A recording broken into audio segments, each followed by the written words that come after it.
Pivot table की series को continue करते हुए आज हम बात करेंगे डेटा रिप्रेजेंटेशन की। प्रीवियस वीडियो में मैंने आपको पाइवट टेबल के बारे में बताया। पाइवट टेबल होता क्या है, एक नॉर्मल टेबल और पाइवट टेबल में क्या डिफरेंस है और कैसे हम पाइवट टेबल को क्रिएट कर सकते हैं। जब भी हम पाइवट टेबल क्रिएट करते हैं तो बात आ जाती है डेटा रिप्रेजेंटेशन की। तो डेटा को कैसे आप एक अच्छे वे में रिप्रेजेंट करेंगे ताकि जो उसकी रिपोर्टिंग है वो भी फ्रूटफुल वे में आप ला सके। तो इस ट्यूटोरियल में डिफरेंट क्वेश्चंस, डिफरेंट एग्जांपल्स के साथ हम डेटा को रिप्रेजेंट करना सीखेंगे पाइवट टेबल में। तो आप एंड तक मेरे साथ इस वीडियो में बने रहिए। मैं शालिनी स्वागत करती हूँ आपका लर्नर्स एकेडमी में।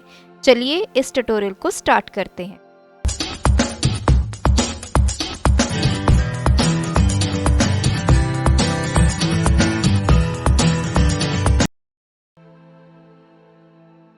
कुछ डेटा मेरे पास यहाँ पे है जिसमें ऐसे एम्प्लॉयज़ हैं जो डिफरेंट जोन में सेल्स करते हैं और उनकी जनवरी, फरवरी और मार्च मंथ की सेल्स हमारे पास यहाँ पे हैं। मैक्सिमम सेल मैंने कैलकुलेट किया हुआ है इसी मंथ में से जो मैक्सिमम सेल है, और लास्ट में मेरे पास एक कॉलम है सम जिसमें उनके तीनों मंथ्स की जो सेल है उनको एड अप किया हुआ है। अब हम बात करेंगे अपने पाइवट टेबल की और एक एक करके मैं आपसे क्वेश्चन पूछूंगी और उस क्वेश्चन के बेस पे हम डेटा को रिप्रेजेंट करेंगे। सबसे पहला मेरा क्वेश्चन है, in how many zones each employee is operating. मतलब हमने ये बताना है ऐसे कौन कौन से एम्प्लॉयज़ हैं, हर एक एम्प्लॉय की इंफॉर्मेशन देनी है और कितने जोन्स में वो एम्प्लॉय काम कर रहा है। अगर मैं अपने डेटा की तरफ देखूं तो जैसे आस्था शर्मा है, देखिए तो ये नॉर्थ जोन में काम कर रही है। सिमिलरली ईस्ट जोन भी है, वेस्ट है एंड साउथ है। कुछ ऐसे एम्प्लॉयज़ भी होंगे जिनके पास सिर्फ एक या दो जोन होंगे, या फिर जो पुराने एम्प्लॉयज़ हैं वो सारे जोन्स में ऑपरेट कर रहे हैं। तो हमने कैलकुलेट करना है सब एम्प्लॉयज़ के टोटल नंबर ऑफ जोन्स। तो देखिए मेरे क्वेश्चन में मैंने पूछा है टोटल ऐसे सारे एम्प्लॉयज़ के जोन्स निकालने हैं। तो आपको पता है कि पाइवट टेबल के 4 पिलर्स हैं, 4 एरियाज में आपका पाइवट टेबल डिफाइन होता है। तो अगर मैं एम्प्लॉयज़ के जोन निकालने की बात करूं तो रोज में मैं रखूंगी अपने एम्प्लॉयज़ का नाम। तो देखिए इस तरह से रो में मेरे एम्प्लॉयज़ आ गए हैं और अब मुझे चाहिए हर एक जोन। आस्था शर्मा अगर मेरे नॉर्थ, साउथ, ईस्ट जोन चारों जोन में काम कर रही है तो मेरे पास यहाँ पे टोटल जोन्स आ जाए 4। तो इट मीन्स मुझे जो जोन है इस कॉलम का मुझे क्या चाहिए, काउंट चाहिए। प्रीवियस वीडियो में मैंने आपको बताया था कि ये वैल्यू फंक्शन क्या काम करता है। ये बेसिकली आपकी कैलकुलेशन करता है। अगर तो इसमें आप कोई भी ऐसा कॉलम ड्रैग करोगे जिसमें आपकी वैल्यूज़ लिखी हुई हैं, न्यूमेरिक वैल्यूज़ हैं, तो उसका वो सम कैलकुलेट करेगा। अदरवाइज अगर आपका टेक्स्ट लिखा हुआ है तो उसको वो टोटल काउंट करेगा कितनी बार वो टेक्स्ट आपका रिपीट हुआ है। तो अब मैंने यहाँ से जोन उठाकर वैल्यूज़ में डाल दिया। तो अब आप देख सकते हैं मेरे पास डेटा क्या आ गया है जो मुझे रिक्वायरमेंट थी। जो टेबल जनरेट हुआ है वो कौन सा हुआ है, रो में आ गए हैं आपके सभी एम्प्लॉयज़ का नाम और सामने आ चुका है उनके टोटल नंबर ऑफ जोन्स जिसमें वो काम कर रहे हैं। तो आस्था शर्मा के पास 4 जोन हैं, सिमिलरली मनरीत के पास 4 हैं, प्रिया सिर्फ 2 ही जोन में काम कर रही है और विनायक 3 जोन में। अगर आपने इसमें से किसी भी जोन की डिटेल लेनी है तो आप उस सेल पर डबल क्लिक करेंगे, आपकी शीट ओपन हो जाएगी। तो देखिए विनायक की आपके पास डिटेल आ चुकी है। Vinayak east, south and north in तीनों जोन में काम कर रहा है। तो वेस्ट जोन में विनायक का अभी सेल्स नहीं है। तो इस तरह से आपने ये जो डेटा है वो इजीली डिस्प्ले कर लिया है। दूसरे क्वेश्चन की तरफ बढ़ते हैं। दूसरे क्वेश्चन में अब हमने देखना है वो सारे जोन जिसमें आपके जो एम्प्लॉयज़ हैं वो काम कर रहे हैं। To display different zones in which the employees are operating. अब ये तो है टोटल नंबर ऑफ जोन्स।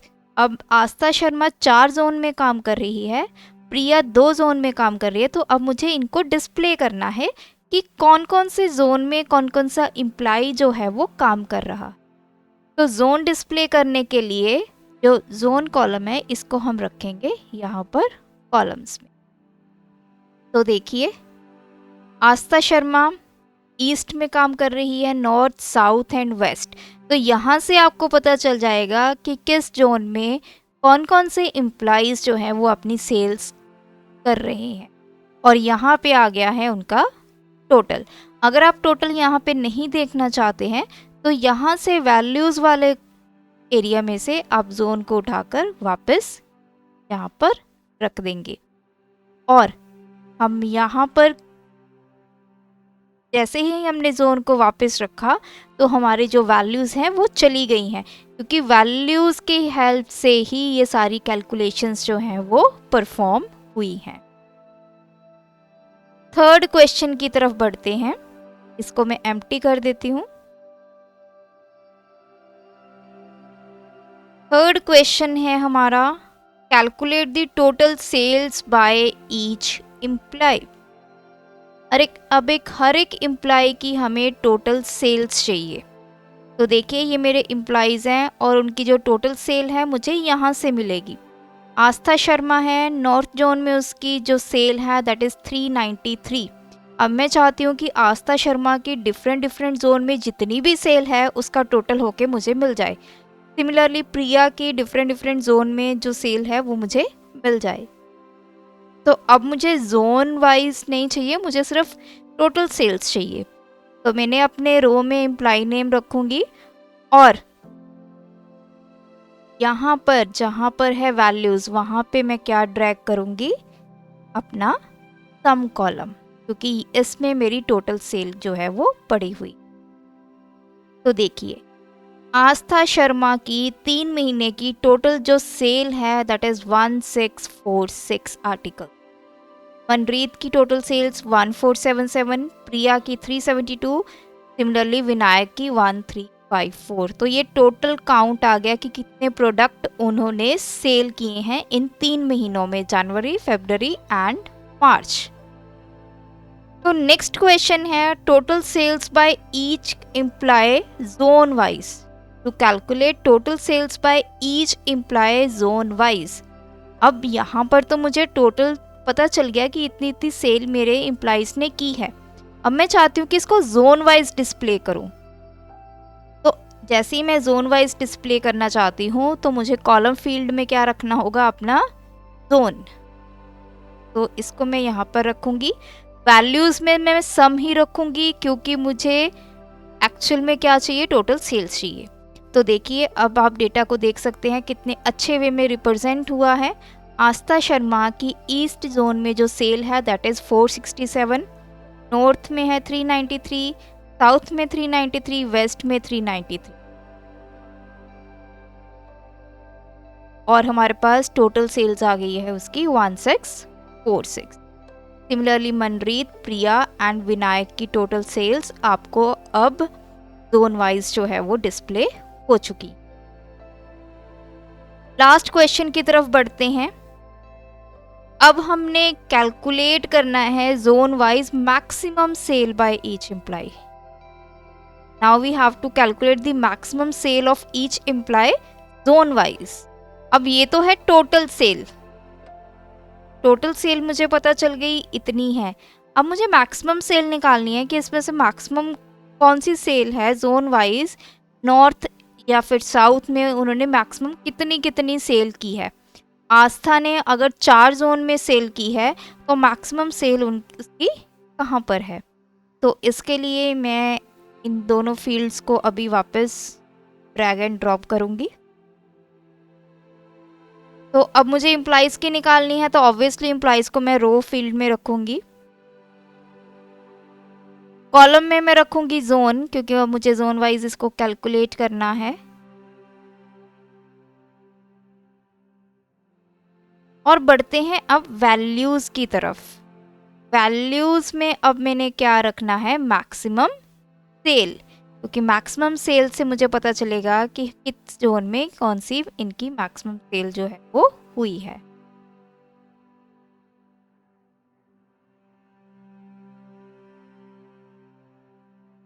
तो देखिए आस्था शर्मा की ईस्ट जोन में जो मैक्सिमम सेल हुई है दैट इज 187। नॉर्थ जोन में जितनी भी उन्होंने सेल की है उसमें से जो मैक्सिमम है 156।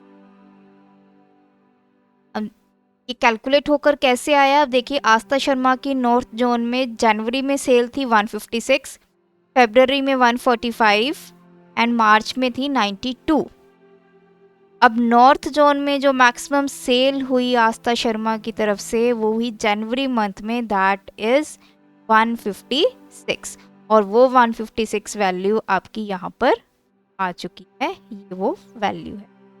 तो तीनों महीनों की जो जोन वाइज मैक्सिमम सेल हुई है वो हमारा यहाँ पे आके डेटा डिस्प्ले हो चुका।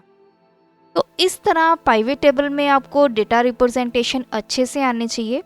अगर हमें डेटा रिप्रेजेंटेशन अच्छे से आएगी तो डेटा समराइजेशन और रिपोर्ट्स जनरेट करनी हमारे लिए और इजी हो जाएंगी, क्योंकि बेसिक जो टूल है हमारा पाइवेट टेबल ये हमें डेटा को रिप्रेजेंट करना, डेटा को एनालिसिस करना और डेटा की रिपोर्टिंग करना सिखाता।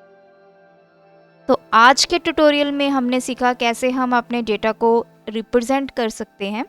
आने वाले वीडियोस में पाइवेट सीरीज की और कंटिन्यू करेंगे और different example different data set के ऊपर हम सीखेंगे कैसे पाइवेट टेबल में हम analysis, presentation and reporting apply कर सकते हैं। अगर आपको ये ट्यूटोरियल अच्छा लगा हमारे चैनल को सब्सक्राइब कीजिए, वीडियोस को लाइक एंड शेयर कीजिए। Thanks for watching my video, keep supporting us.